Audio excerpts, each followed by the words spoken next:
Welcome back to my YouTube channel. Today I'm going to talk about the Hardy-Weinberg Principle. So, it states that if allelic frequencies remain constant, then a population is in genetic equilibrium. What does that mean? Well, that means allelic frequencies, they're remaining constant, so that means the ratio between the alleles, the dominant and the recessive, will stay the same throughout generations. So here there's 2 red to 1 green, so I'm going to say this is a 2-to-1 ratio. Right? Now, second generation, we're saying it doubles. Like the population just doubles in their genetic equilibrium. So there are now 4 reds to 2 greens. 4 to 2. But what does 4 to 2 simplify to? Well, it simplifies to 2 to 1.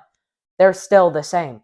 And it's going to stay a 2-to-1 ratio as long as this population is in genetic equilibrium.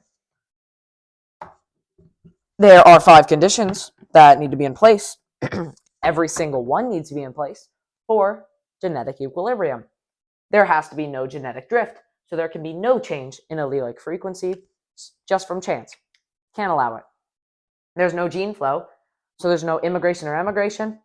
No organisms can leave the population and take alleles with them and change the allelic frequency, and no organisms can come into the population and bring in new alleles, because that would also mess with the allelic frequency that was set in place.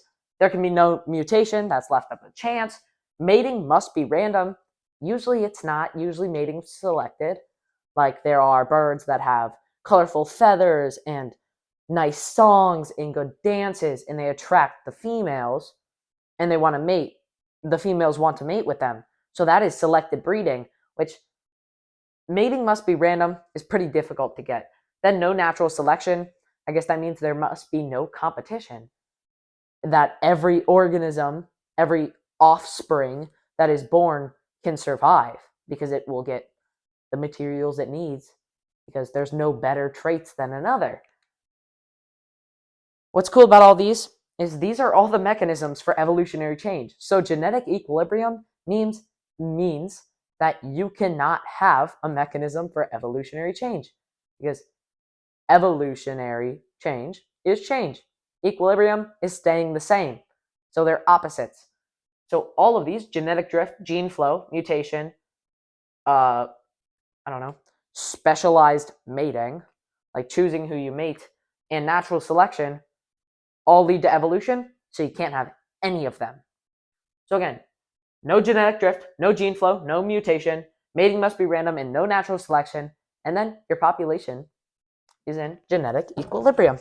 Let's move on to a numeric representation. It's a very simple quadratic equation. P squared plus 2pq plus q squared equals 1 is like the most simple of quadratic equations. So what we can do with this equation is we can turn it into another equation that will be helpful to us. So first we're going to factor this to p plus q squared equals 1. Then we can square root both sides. P plus q quantity squared. Square rooted is p plus q. The square root of 1 is 1. So p plus q equals 1. Excuse me. That means the allelic frequency of p plus the allelic frequency of q equals 1. Now what is p, what is q, and what is 2pq? Well, p squared is the proportion of homozygous dominant to the total population. So p squared is dominant, of course. So I'm going to use a's in this example. So uppercase A squared is just p squared, which is the same thing as a times a, uppercase A times uppercase A, is the same thing as uppercase A, uppercase A. Homozygous dominant is just p squared. 2pq is the proportion of heterozygous to the whole population. Well, that means q is recessive, p is positive, it is dominant, so 2 times uppercase A times lowercase a. And what this 2 here is for is that you can also have 2 lowercase a, uppercase a. So that 2 is just negating that you can have both of these. It's just heterozygous is 2pq. Then q squared, q we've already stated is recessive, so it's a proportion of homozygous recessive to the whole. This q squared, again, is just lowercase a squared, which is lowercase a times lowercase a equals lowercase a, which is homozygous recessive. Now, if you want to just find p or q, and you get like a ratio of, oh, well, 27% is homozygous dominant. Well, guess what? You're going to take this p squared, which is your 27%, your 0.27, and you're going to square root it. And you're going to get a p equals square root of 0.27, which is out of my pay grade. All right? Because I don't get paid. Now, let's get an example done. These examples could be a little difficult. You just have to understand them. Our example, this population is in Hardy-Weinberg equilibrium. So it meets all 5 conditions. 38% of a population of 14,500 are homozygous recessive.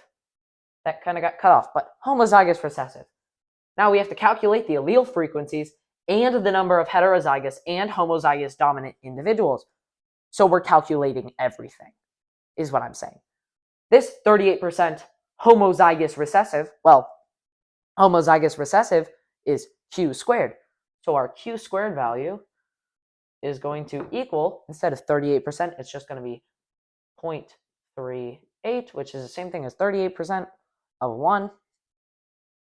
Then we're going to square root both sides and use a calculator for this, please. Square root of 0.38 is equal to, so q is 0.616.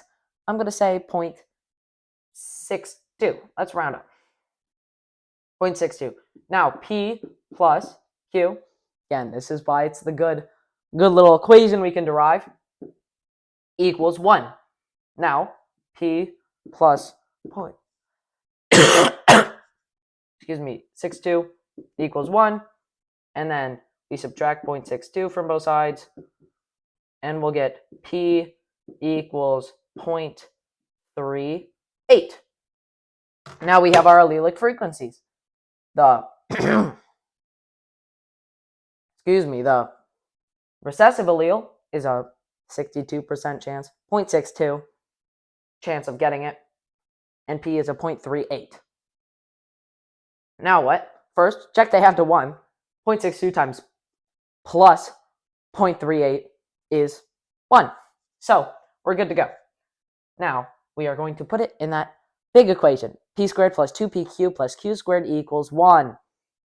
So p squared, 0.38 squared, plus 2 times 0.38 times 0.62, plus q squared, so 0.62 squared equals 1.